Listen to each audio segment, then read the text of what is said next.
जहाँ जन की महिमा सुनूं तहाँ मैं गवन करंत, वो तो नगर अमान है जहाँ मेरे प्यारे संत। नमस्कार दर्शकों, ऐसे न्यूज़ चैनल में आपका स्वागत है। दर्शकों, संत रामपाल जी महाराज जी के 73वें अवतरण दिवस के उपलक्ष्य में आज हम मौजूद है सतलोक आश्रम बैतूल के मुख्य द्वार के सामने। आप जैसे देख सकते हैं कि मुख्य द्वार के सामने रोड के दोनों तरफ काफ़ी तादाद में यहाँ पे लोग आए हुए हैं इस अवतरण दिवस को देखने और यहाँ के भोजन भंडार की व्यवस्था देखने।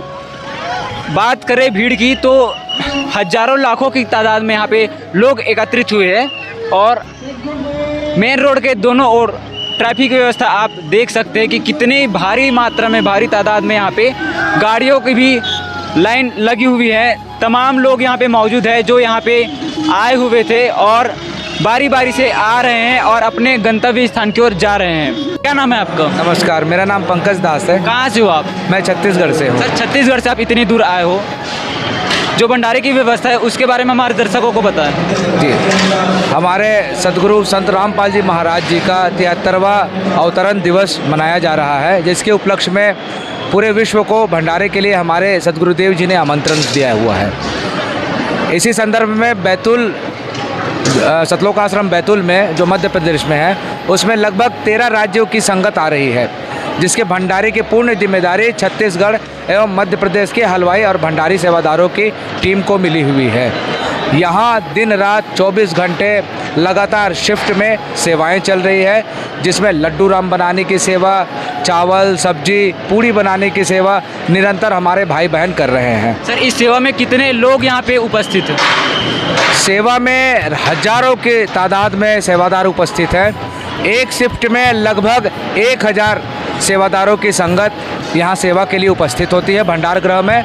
इसी तरह 4 शिफ्ट हमने निर्धारित कर रखा है और 4 शिफ्ट में लगभग 5000 सेवादार पूर्ण रूप से यहाँ सेवा के लिए उपस्थित होते हैं। सर, एक अंतिम सवाल आपसे कि यहाँ पे जितने भी श्रद्धालु आएंगे उनको भोजन भंडारे में क्या क्या चीज़ मिलेगा खाने को? यहाँ पे भोजन भंडारे के लिए हमारे गुरुजी ने लड्डू राम, जो शुद्ध देसी घी से बना हुआ है, पूड़ी, सब्जियां, विभिन्न प्रकार की सब्जियां, हर दिन तरह तरह की सब्जियां बनाई जाती है। कभी आलू छोले बनाए जाते हैं, कभी जो हमारे मेनू में होता है, जो संगत के लिए उपयुक्त हो वैसी हरी सब्जियां, तथा साथ ही साथ बीमार लोगों के लिए दलिया की, छोटे बच्चों के लिए दूध की बिल्कुल निःशुल्क व्यवस्था की गई है।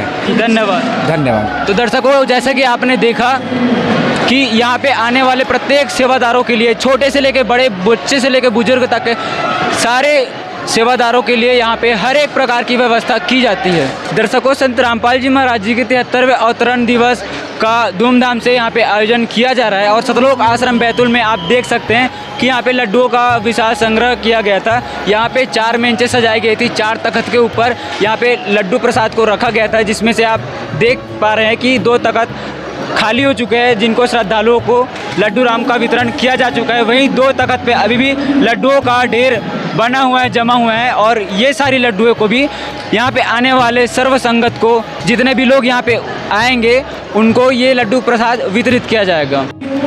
गरम गरम पूड़ियों को यहाँ पे लाया जा रहा है और यहाँ पे लोगों को देने के लिए पूड़ियों का पैकिंग किया जा रहा है। यहाँ पे उपस्थित कुछ लोग से जानेंगे। सर, नमस्कार। नमस्कार जी। ये इतनी सारी पूड़ियों का पैकिंग क्यों किया जा रहा है?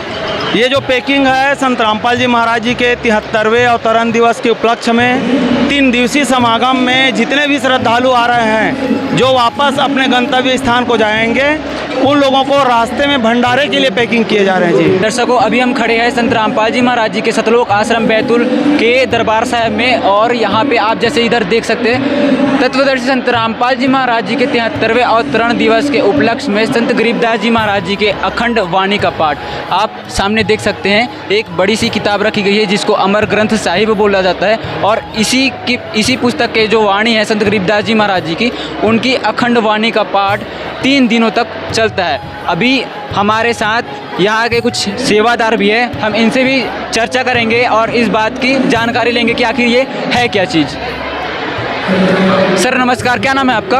हेमंत दास नाम है। कहाँ से हो जी आप? बड़वानी जिले से हैं। सर, जैसा कि हमें बताया गया था कि यहाँ पे गरीबदास जी महाराज जी के अखंड वाणी का पाठ हो रहा है, तो इसके बारे में हमें कुछ बताया।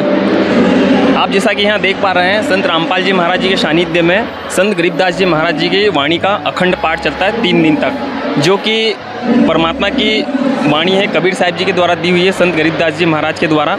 और इस वाणी से लाभ ये है कि यह एक एक तो प्रकृति को शुद्ध करता है, साथ में जो भक्ति की शक्ति है, पृथ्वी पर जो पाप कर्म होते हैं उनको बाहर करते हैं और भक्ति की शक्ति पृथ्वी पर बढ़ाते हैं। सर क्या नाम है आपका? धीरज दास।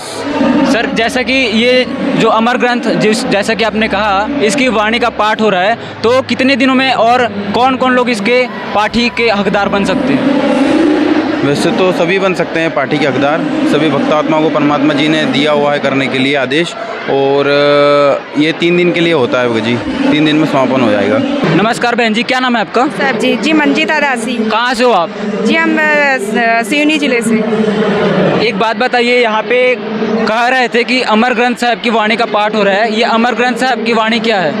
ये संत गरीबदास जी महाराज जी के द्वारा लिखित अमर ग्रंथ साहिब है। इसमें अपने भागवत गीता वेद शास्त्रों का पूरा सार और पूरा निचोड़ दिया है। आपने कहा कि इसमें सर्व शास्त्रों का गुण ज्ञान है, उसमें सारी अपने पवित्र शास्त्रों का ज्ञान है, तो इस वाणी के पाठ का क्या महत्व है? इस वाणी से हमें कहना चाहिए लाभ मिलते हैं, हमारे जो पाप कर्म हैं वो कम कटते हैं और हमें मोक्ष का मार्ग मिलता है और हमें शास्त्र अनुसार सद्भक्ति का पूरा ज्ञान मिलता है।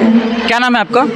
सिया दासी। ये जो वाणी का पाठ है वो कितने दिनों में पूर्ण होता है? ये जो वाणी का पाठ है ये 3 दिनों में पूर्ण होता है। यह अखंड पाठ है गरीबदास जी महाराज। कौन कौन कर सकते हैं इस वाणी का पाठ? इस वाणी का पाठ सभी जो भी भगत जन है बारी बारी से कर सकते किस हैं। उपलक्ष्य में हो रहा है ये वाणी का पाठ? ये संत रामपाल जी महाराज जी के अवतरण दिवस के उपलक्ष्य में हो रहा है। धन्यवाद। अभी हम मौजूद है सतलोक आश्रम बैतूल के मुख्य दरबार साहब के सामने, और यहाँ पे आप देख सकते हैं कि हलवा प्रसाद तैयार किया हुआ है, इसको मेज के ऊपर रखा गया है और यही हलवा प्रसाद यहाँ पे आने वाले प्रत्येक श्रद्धालुओं को वितरित किया जाएगा। हलवा प्रसाद के ठीक पीछे साइड आप देख सकते हैं कि यहाँ पे ज्योतियाँ जली हुई है। ये ज्योति यज्ञ है, यहाँ पे 5 प्रकार की यज्ञ होती है। एक यज्ञ है हवन की, दूसरी यज्ञ है ध्यान, तीसरी यज्ञ हवन की, चौथी यज्ञ प्रणाम और 5वीं ज्ञान। यहाँ पे सतलोक आश्रम में 5 प्रकार की यज्ञ होती है।